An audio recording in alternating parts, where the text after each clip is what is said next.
కూటమి ప్రభుత్వంలో మహిళలకు రక్షణ లేకుండా పోయిందని మాజీ ఎంపీ వైఎస్ఆర్సీపీ పిఠాపురం నియోజకవర్గ ఇన్ఛార్జ్ వంగ గీత అన్నారు. కూటమి ప్రభుత్వ హయాంలో మహిళలు, చిన్నారులపై అత్యాచారాలు, దాడులు జరుగుతున్నా ఎటువంటి రక్షణ లేదని ఆమె పేర్కొన్నారు. కాకినాడలోని వైకాపా పార్టీ కార్యాలయంలో ఏర్పాటు చేసిన మీడియా సమావేశంలో పార్టీ రాష్ట్ర మహిళా ఉపాధ్యక్షురాలు జమ్మలమడక నాగమణి, పార్టీ మహిళా విభాగం జిల్లా అధ్యక్షురాలు వరదిరెడ్డి సుజాతతో కలిసి వంగ గీత మీడియాతో మాట్లాడారు. ఈ సమావేశంలో వైఎస్ఆర్సీపీ మహిళా విభాగం రాష్ట్ర ప్రధాన కార్యదర్శి రాగిరెడ్డి చంద్రకళ దీప్తి, నగర మహిళా అధ్యక్షురాలు సుంకర శివప్రసన్న, మాజీ మార్కెట్ కమిటీ చైర్పర్సన్ పసుపులేటి వెంకటలక్ష్మిలు పాల్గొన్నారు. విడుదల రజనీ గారిని, ఒక ఎక్స్ మినిస్టర్ని, ఒక మహిళని, ఒక బీసీ వర్గానికి చెంది ఎంతో చక్కగా చదువుకొని రాజకీయాల్లోకి వచ్చి చక్కగా ఒక వైద్య శాఖ మంత్రిగా చక్కగా పనిచేసిన ఒక వ్యక్తిని నడివీధిలో అవమానించడానికి చేసిన విధానమే మనకి కనబడతాము. అరెస్ట్ చేయాలంటే అతన్ని శ్రీకాంత్ అనే అరెస్ట్ చేయాలంటే అతనే నక్సలైట్ కాదు, అతనేం దోపిడీదారుడు కాదు. ఎవరో కంప్లైంట్ ఇచ్చారు, మీరు అరెస్ట్ చేయాలి, ఎప్పుడైనా చేసుకోవచ్చు. మీ సిఐ లెవెల్లో, డిఎస్పీ లెవెల్లో, ఎస్పీ లెవెల్లో, లేకపోతే ఎస్ఐ లెవెల్ దగ్గర నుంచి ఎవరైనా ఎప్పుడైనా అతన్ని అరెస్ట్ చేయాలంటే అంత పెద్ద విషయం కాదు.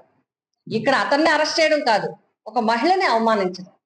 ఒక ఉన్నత స్థానంలో ఉన్న మహిళలు ఈ రోజు రాజకీయాల్లో ముందుకు వెళ్తుంటే వాళ్ళకి కూడా అనేక రకాలుగా అడ్డంకులు కల్పించి అవమానకరించారు. దీన్ని మేము వైఎస్ఆర్సీపీ పార్టీ తరఫున, మా అందరి తరఫున, ముఖ్యంగా మహిళలందరి తరఫున తీవ్రంగా మేము దీన్ని ఖండిస్తాము. చిలకలూరుపేట మాజీ మంత్రివర్యులు విడుదల రజనీ గారిపై అమానుషంగా దాడి చేసినటువంటి దురుసు చర్యలు బట్టి ఆ సిఐ గారు అతన్ని రాయుడు గారిని కఠినంగా శిక్షించాలని ఈ పత్రికాముఖంగా కోరుకుంటున్నాం. మరి మాజీ మంత్రి అయినటువంటి మహిళకి, బీసీ మహిళ అయినటువంటి బీసీ మహిళలపై చిత్తశుద్ధి లేకుండా ఎస్సీ మహిళలకి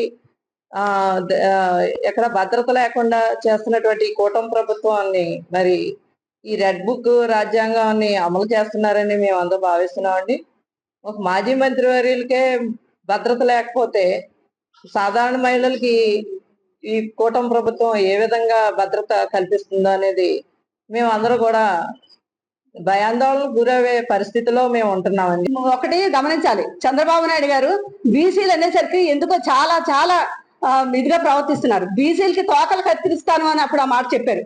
దాని పర్యవసానమే అనుకుంటా నిన్న బీసీ మహిళలకి కుట్టు మిషన్లు ఇస్తానంటే వాడు బతుకు తెరుగు కోసం కుట్టు మిషన్లు ఇస్తానన్నప్పుడు ఒక్కొక్కరి దగ్గర 16,000 చొప్పున వాళ్ళందరూ కూటమి నాయకులు గాని మంత్రులు గాని తినేయాలని చూశారు.